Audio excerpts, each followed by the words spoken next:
You may have noticed something funny about the sound of my Scimitar. From the back, it sounds like this. And from the front, it sounds like this. Not very good. Well, today we're going to fix that, and I've enlisted Mike's help.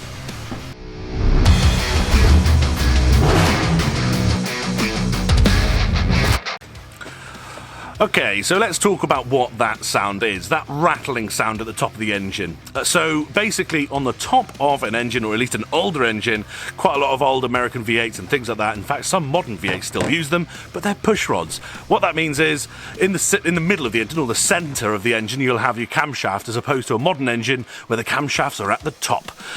In order to then transmit what the camshaft is saying to the rockers and the valves at the top of the engine, they use push rods, hence pushrod engine. Those rockers are made to, well, they'll be solid rockers on an engine as old as this one. On a modern car, the rockers are usually hydraulic roller lifters and things like this that make it almost silent in operation. On an older car, they're solid, and they're actually built to be sort of within the maintenance of the car. You would check the gap between the lifter and the top of the valve to make sure that not only was it running optimally, but as quietly as possible as well. Use feeler gauges to use this. We will be using them, and of course you want to have a bit of a friction when you push the feeler gauges through, but it's very important not to do them up too tight so that your feeler gauge can't move, and you don't just want to be able to wiggle your feeler gauge in there, or else it won't be as tight as it needs to be. This means that if the gap between the rocker arm and the valve spring are not correct, then you'll not only end up with a rattle like mine, but you'll also have a sort of inefficiency within the engine as well. Technically, you'll be using more fuel, throwing more of that combustion cycle down the exhaust valve when you didn't really need to. So hopefully, not only will we have a nice quiet engine, but on paper, a more efficient one as well. That being said, it will probably be negligible and you won't notice it. First things first, let's get those spark plugs out, because we're going to need to rotate the engine so we can get the cylinders up to top dead center. This is a proper spark plug socket. If you notice, it's got so you can get a spanner on it. Now spark plug number 1 is buried in the engine by the, is that the power steering flip pump? Yeah. So get the socket on there, and then you can get the tool on there and crack it. Now we can get those rocker cover gaskets off. Okay, so we have Mike, should I say, has taken all the bolts out of the rocker covers, which of course are bolted into the heads. The one that is left dangling here is abnormally tight. Mike's afraid to do it and says if someone's going to snap a bolt off in the block, or in the head at least, then it'll be me. So I'm going to do my best torque wrench impression and try and get it out without breaking it, I guess.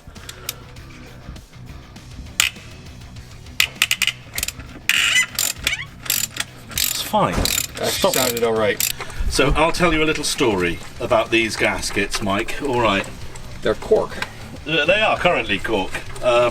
So when I first put them on, right, what I didn't know, and this is a really big, stupid, silly moment, all right, which we all have now and again, yeah?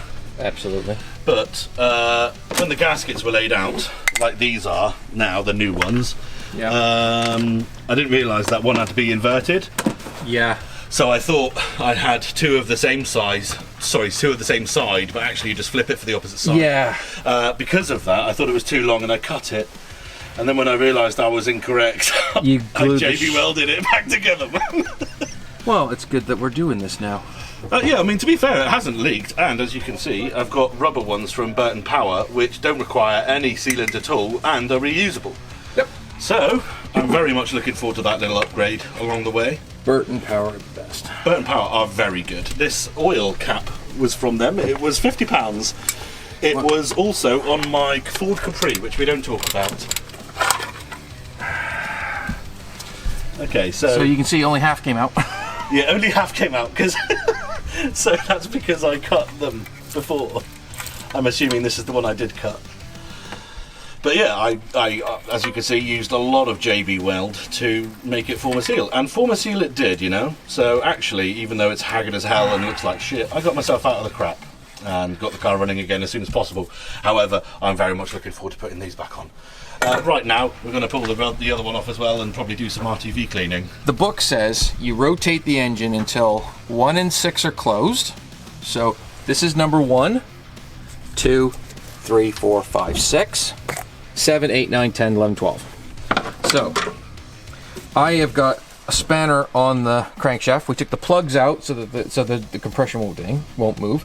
So if you look, if I move the engine, you'll see number 1 is pushing all the way down. So I keep pushing it till it stops and starts coming back up. So that's where it should be. It's open now. The valve is open. So if I do it a little bit more, yeah, it's starting to come up. Look here, look, it's starting to come up. So I just reverse the engine a little bit. It's going back down again. There you go. So whilst 1 and 6 are fully compressed, so you have 10 and 7 open. Yeah, this is number 7. And that's all loose. 7, 8, 9, 10. 10 is open. Okay? Now, according to the book... But just to clarify, when those are loose, you would expect them to be somewhat loose because those valves are relaxed, right? Yeah. 10 is exhaust, and that should be 20 thou, which that's a 5 and a 10 and a 15, so that's 20 thou. So you stick it between there, and it should. That feels pretty good, actually. Actually, hold on. When you put it in there, you should be able to move it with a bit of resistance. Oh. And then this should be set at 2012 thou, which is this one on its own. And slide it. I can't really see, so I have to do this by feel. This is very loose. That one's very loose. Yeah. I mean, the whole engine sounded tappety, as you'd expect from an engine of this age. But you could definitely tell there was one stroke that was particularly... Yeah. And how are we adjusting them? You've got your spanner on the top, is that it? That's it. Is there not an Allen key as well? Nope. Oh, just a spanner on the top? They have aircraft lock washers on them. Lock nuts. Those are aircraft lock nuts that actually pinch. Okay, cool. So that's all that needs to be done. Nice one. Thumbs up. We're losing the light. We're losing the light, Scott. Gotta do this 11 more times. 11 more times. 11 more times, because one's already done. I mean, yeah, if that's, correct. It is correct. What are you talking? Are you not? So we had this argument just now. Well, yeah, it wasn't necessarily an argument. It was more of a, you said one thing and I kind of... You did what you do, and you overspeak me because you're older and do mechanics more often, even though you don't trust whatever I say. Well, no, we were both that's fine. right, It's okay. but you were talking new school and I was talking old school. Right, okay. And you completely disregarded that I might even know what I was talking about. Well, so 1, 2, 3, 4, 7, 8, 9, 10. 5 is the exhaust and 4 is the inlet. So we'll do 4 first, because that's inlet. Not bad. Maybe a little nip. A little nip, but nothing to write home about. Man, I'm starting to think the tappets weren't that bad. I reckon there might be 1 or 2 that are just terrible, 7, 8, 9. So that one there, which you think is really tappety, is really tappety. You were right. Look at that. Boom. So that one needs to be nipped up. I'm just about to move the engine, and then so we're literally at the point where we're going to do the other 3 and then put it back together. So we're actually at the halfway mark. Woo! All right. It's not my fault we ran out of feeler gauges and we had to go buy some. We ran out of feelers. We ran out, man. Mine, the writing was just completely worn, rusted, and shitted off. And you have 2 sets, and you've lost both. What were you going to say? What were you going to say? Nothing. Nothing. You're right. I now own 3 sets of feeler gauges because I had to go buy another set of feeler gauges. Yeah. So, it's worth mentioning at this point that Mike is working his way through these rockers really well, halfway through, as you know. And, I mean, I don't know. I'm hoping that, of course, the engine does run much quieter and smoother. There is one other air thing as well that could be an issue with this engine, and that is excessive wear on either the rockers or the push rods, and even bent push rods. If that's the case, then those push rods are just going to be dangling around inside. But the fact that we're getting compression and the rocker arms are moving when Mike rotates the engine is a good sign that they are actually okay. That's a push rod. Oh, he's got a push rod. You can't see it. It's too dark. Push rod. 6 and 1 are done. 6 and 1 are done. 6 and 1 are done. We got 6 and 1 are done. 4 and 11, and then another cylinder after that, and you're done. I've got 4 more to do. 4 more cylinders. 4 more valves. 4 more valves. Gotcha. This is a Van Diemen. Don't be surprised if you don't know what one of those is. We're going to do a video about it soon, but Mike built it himself. It's going to be pretty cool. I restored it. I didn't build the thing. The thing was built in 1973. Okay, and down here's a Lotus. By built, I meant assembled. Yes, it depends how you want to construe that, Mike. I know you're much cleverer than I am, all right? Well, finally, I get a bit of an acknowledgement that I'm cleverer than you. That's like putting a cherry on a shit. Go on, then have a feel. How is it? It's very sloppy. Oh, it's a baggy boy. Yes, it's a very baggy one. It's loose. Yes. Okay, tighten that bitch. Oh yeah, let's Your enthusiasm. yeah, get in there and.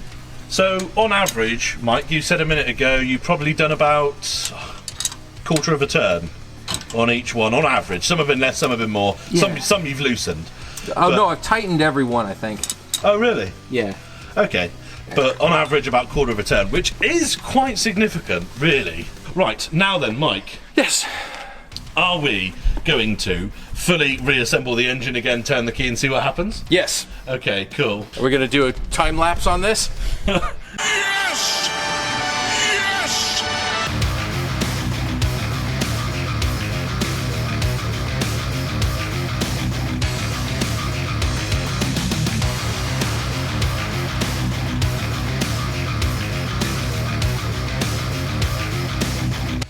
Okay, everyone, we are now done putting the engine back together. I'm just going to less erect the tripod. Lovely. Mike's just putting the final couple of plug leads back on there, and then we will find out whether our adjustments to the lifters or rockers or tappets or whatever you want to call them. Valve adjustments. The valve adjustments. The valve lash.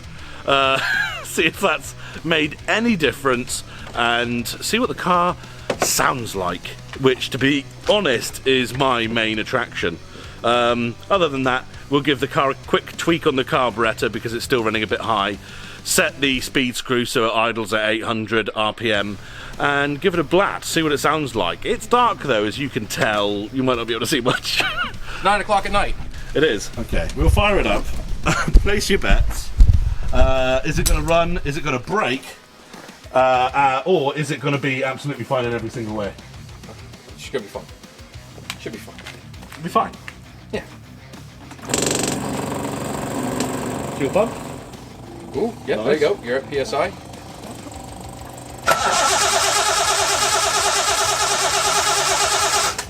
We'll give it some choke. Yep.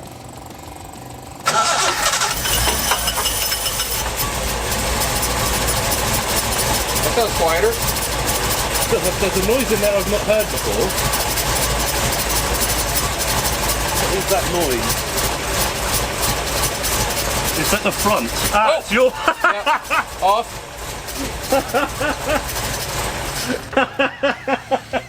Are you rolling? Yeah. Are you Yeah, recording yeah, this? it's rolling, yeah, yeah. All right, just so that you know, double check that you don't Double check, guys. leave tools on the flywheel. Yes. On the pulley, front pulley. Okay, well, it's just as well that didn't catch on anything, man. Yeah. Okay. It sounded quieter. Well, yeah, we... It sounded much quieter. Yeah, to be honest, I was focused on that noise. I forgot to even listen out for anything else.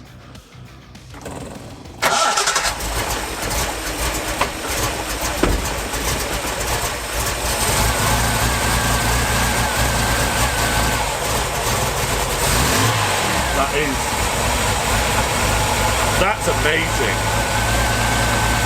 It purrs now. That's insane! There's no tappet noise at all. Yeah.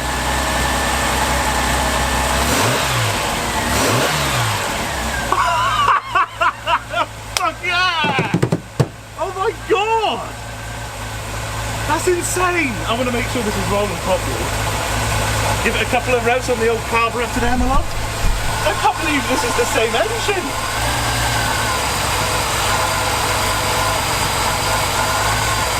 We'll just wait for Mike to figure out how it works. There it is.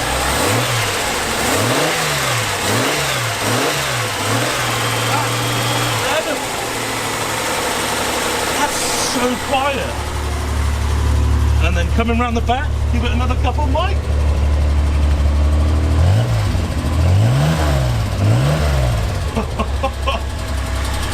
There's definitely one of them. One of them's man, that's such an improvement. So here we are, everyone, back in the Scimitar. I don't know if you can tell, well, if there's any difference from in here. It's the following morning, and I, as you can tell by my voice, I'm on my way to work. And the car sounds amazing. It sounds so much different. I didn't even know it was possible to get an old sort of pushrod engine to be this quiet. All of the ones I've ever experienced have been much louder and clattery and everything. So the fact that I managed to, well not I, but Mike and I managed to get this one this quiet is so cool. You may be able to hear there's one, what sounds like one lifter that's just not happy. So unfortunately, the only way to rectify that one lifter is to do the whole lot again. But that being said, it sounds gorgeous, and there's no rush to do that. I've lived with it the way it was before, well, since I had got the car in 2015. So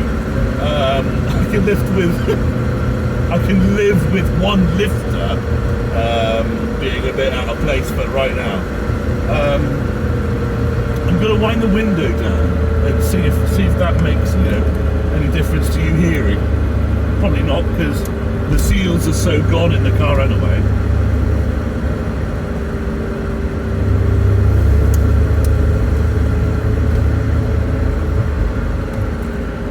What I'll do is I'll drop down to second, and I'll just give it a quick little bit.